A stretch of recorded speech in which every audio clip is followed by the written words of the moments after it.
Bonjour, mes amis. Welcome to GenerateHER. Today, I wanted to talk to you about ideas. This feels very poignant because this is my first inaugural episode of GenerateHER. An idea I've had in my mind for years that I've talked about for years, and I wasn't able to bring it to life until today. And here we are, and thank you for joining me. I think ideas are mystical, beautiful, powerful things.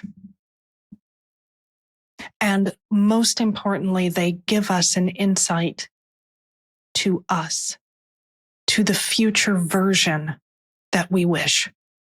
Why do I say that? Apparently, we have 60,000 thoughts that come through our minds a day. 60,000. Now, yes, of course, those thoughts can be, what am I going to have for dinner? Or should I put gas in my car? Or, oh, I need to call X. But in those thoughts, there are little glimmers of ideas that give us insights to who we want to be. And I do firmly believe that ideas are a psychological view into the future. It could be an idea of, I'd love to go back to school. Or it could be an idea of, I'm mid-career or I'm late career and I wish I could do something else. Those are such powerful instruments, and we need to hold on to them and take them in. And why do I say they're mysterious? One of my favorite books on the topic, Big Magic.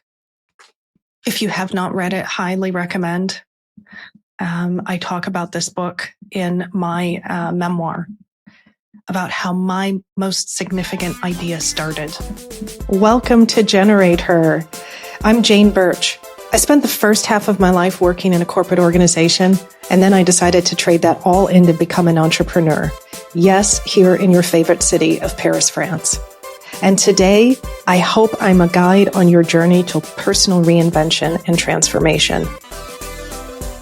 My business here in Paris was an idea that came out of a New Year's Eve dinner with friends. It was not a lifelong dream or desire to have a cooking school in Paris. Had you have asked me 20 years ago, what would you want to do? It would have been very far from that. But at a point when I needed to make a change, this little idea came to me at a dinner and it stuck with me. And years later, thanks to that idea, there's a business here in Paris.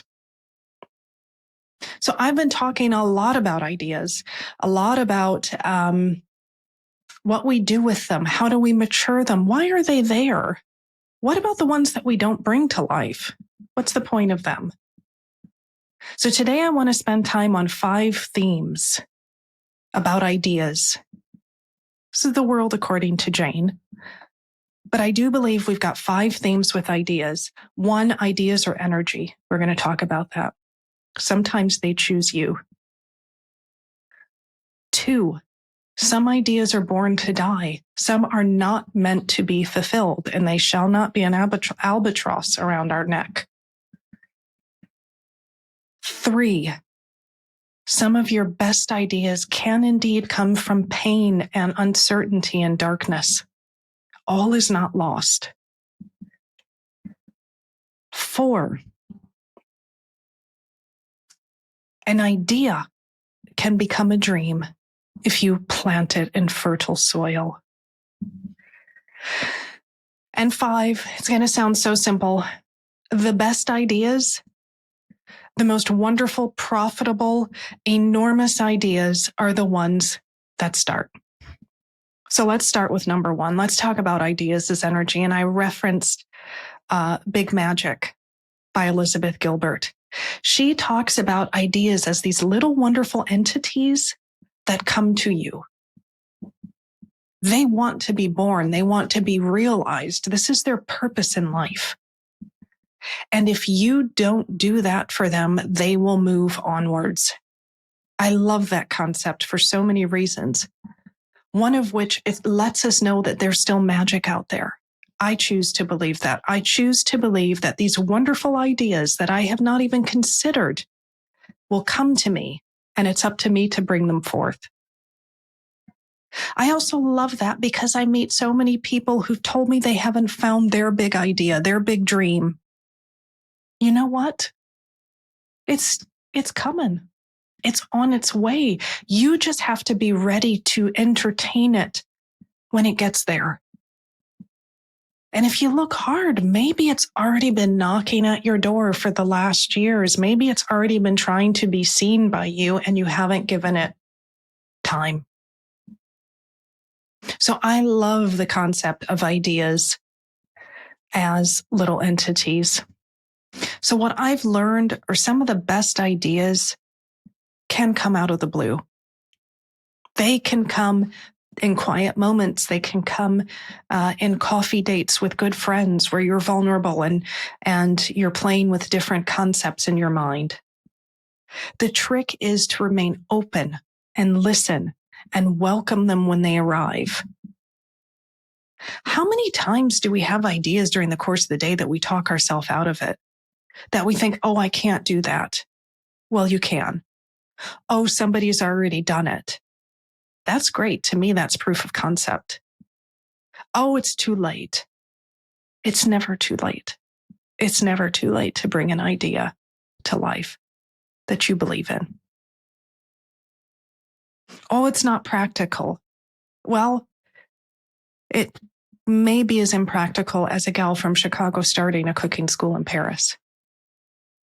All that to say, these ideas that come to us at different points in our life, different points in the day, take them seriously, sit, be with them, hold them, let them speak to you.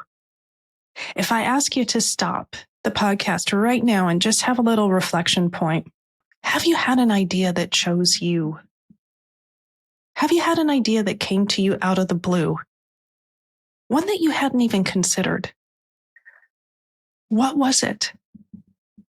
How did that feel? What did you do with it? Number 2, some ideas are born to die. Some ideas are born to die. When I hear myself say that, I think, oh, that sounds awful. It's the same. I have the same problem I have with books. If I start a book and I don't finish it, I feel unfulfilled. I feel that I've let myself down in some way. And I have the same problem with ideas. I'll have these ideas that will come into my mind and I'll try to execute them. And as I'm getting down that path, I become uninterested in them,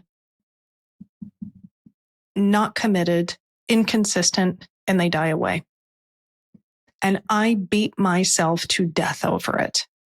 I get so upset. I'm a failure. I'm not consistent. I can't see things through. I'm fickle. I go through all of that programming in my mind. And I have to remind myself that that idea was not meant to be born. That idea perhaps is a catalyst to get you thinking about other things. That idea maybe is soil for another idea. Maybe it's fertilizer for a new idea that's going to come forth. Maybe that idea is you experimenting with future versions of yourself. Maybe those are the values of those ideas. They're not meant to be albatross that hang around your neck. I do believe that some ideas are meant to have a short lifetime. If you've heard the concept that people are in your life for a reason, a season, or a lifetime, I love that. I apply the same thing to ideas. Ideas are in your life for a reason, a season, or a lifetime.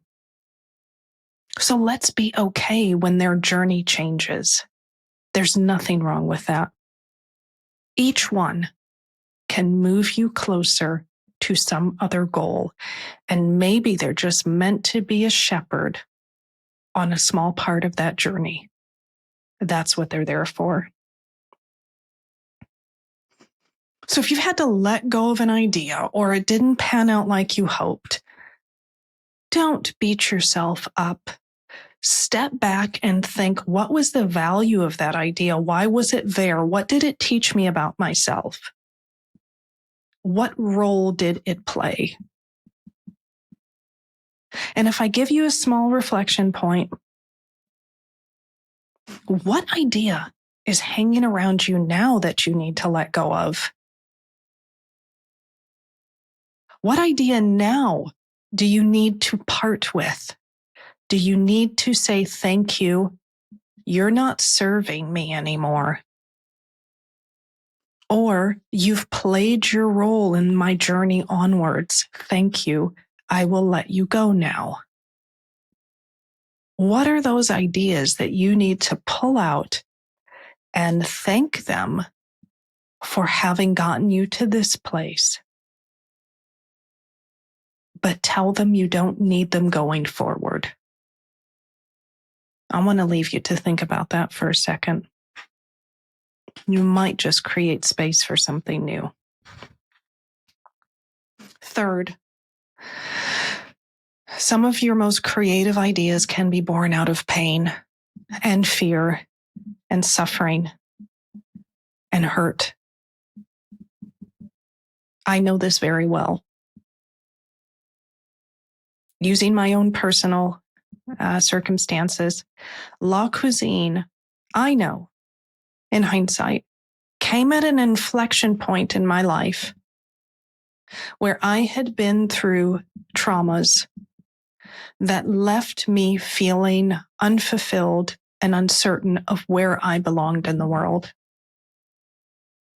And when you are there, in my mind, there's nothing more wonderful and powerful in allowing yourself to dream and asking yourself, what do I want to be when I grow up? That's the question we asked ourselves at 35 years of age. And I hope I ask myself that at 55 and 65 and 75 and 85, because there could still be another version of me. Of course there is. There's another version of me tomorrow, because I will not be the same person tomorrow that I am today. I've had new experiences. I've had new things that have come into my life. Some of those have been difficult experiences. And even in those experiences, I can find beauty. I can find ideas. I can find inspiration that give me clues about my future self. I think you only need to look back at artists and writers and creatives. So many of them, their ideas were born in struggles. And when we're willing to sit in our discomfort, when we're willing to look it in the face and welcome it and say, what are you trying to teach me? What do I need to know here? Something wonderful might come out of it. So in those moments when I've been struggling, ideas are my glimmers of hope. Ideas are my refuge. They're my movie role of a life that could yet happen. And that's why I think they're so powerful. And they still do come in points of darkness. So if you're at a point where you're feeling uncomfortable, discontent, not certain of what's next, maybe in pain, having experienced loss, know that something might be coming for you. I prefer to keep that idea in my mind than to assume that all is lost.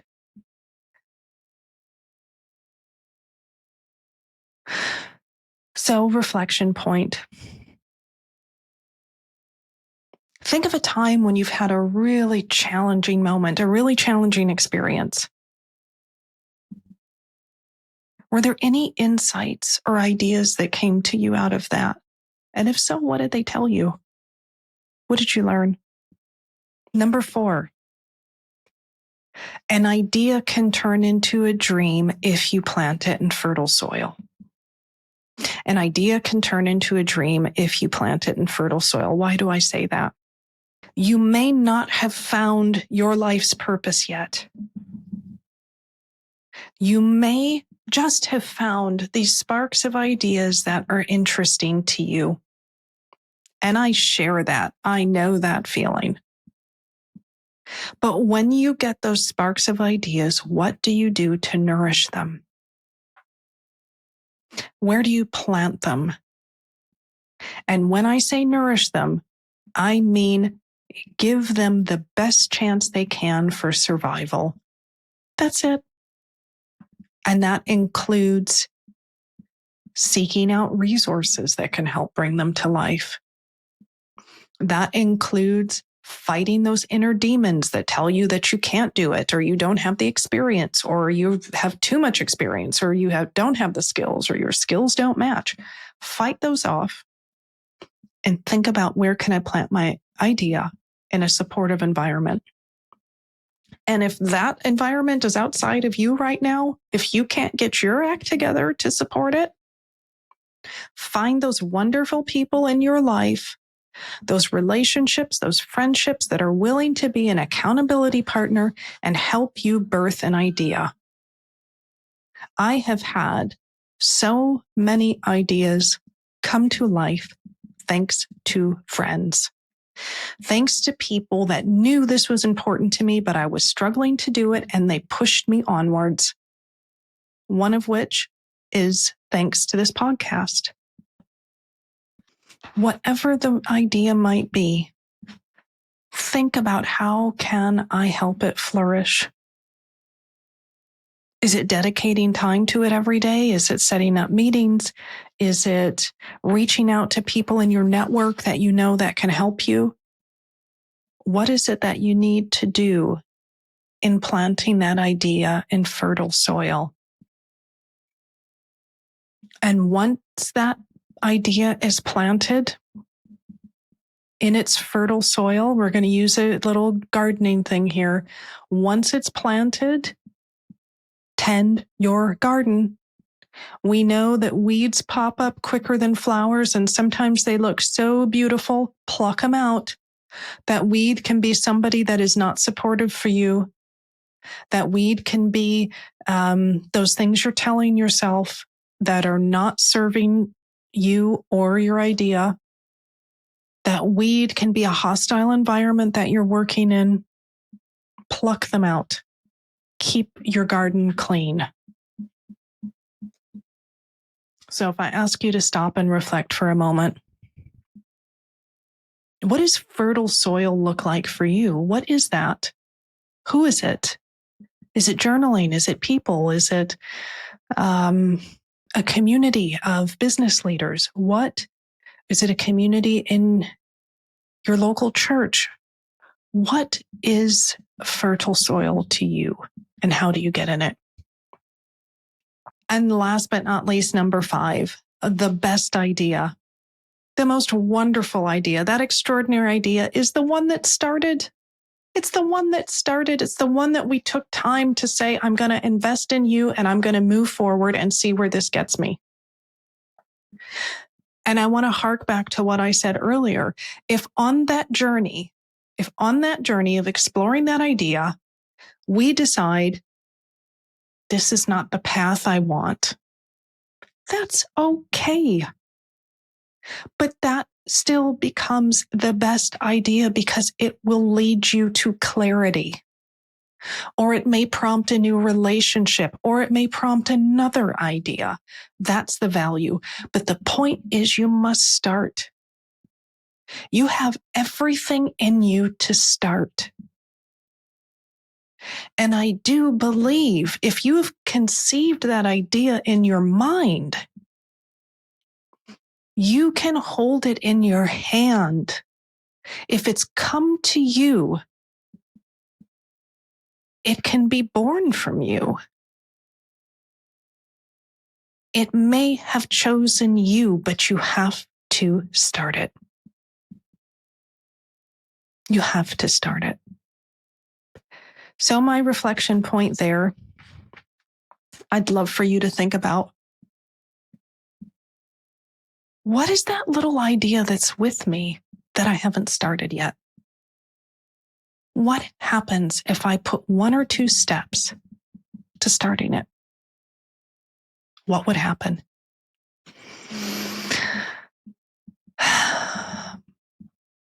So that's my take on ideas. And I could go on and on and on. Best discussion over a glass of wine. But if you're feeling stuck and you feel like you haven't realized your dream yet, please, please, please pay attention to those little ideas that come in and out of your head every day. Again, in that midst of 60,000 thoughts we have a day, I suspect you've got some wonderful little ideas that have come to you that may be still dancing around you, that you keep pushing away, or you haven't noticed, or you haven't looked closely at. Next time, pick it up, study it, be curious about it. It may just be a vision into your future. We think we can't tell the future. I think we can. That's what your ideas are. They're visions of your future. The question is, are you going to look close enough at it? So before I leave you, my last journal prompt, I'd love a moment to be reflective. What is that idea that you have that's bothered you? And what insight does it give you into your future? You may just be surprised at what you find. So friends, thank you for joining me today on Generator. I hope to have you back again. If you love this episode, please share it with a friend.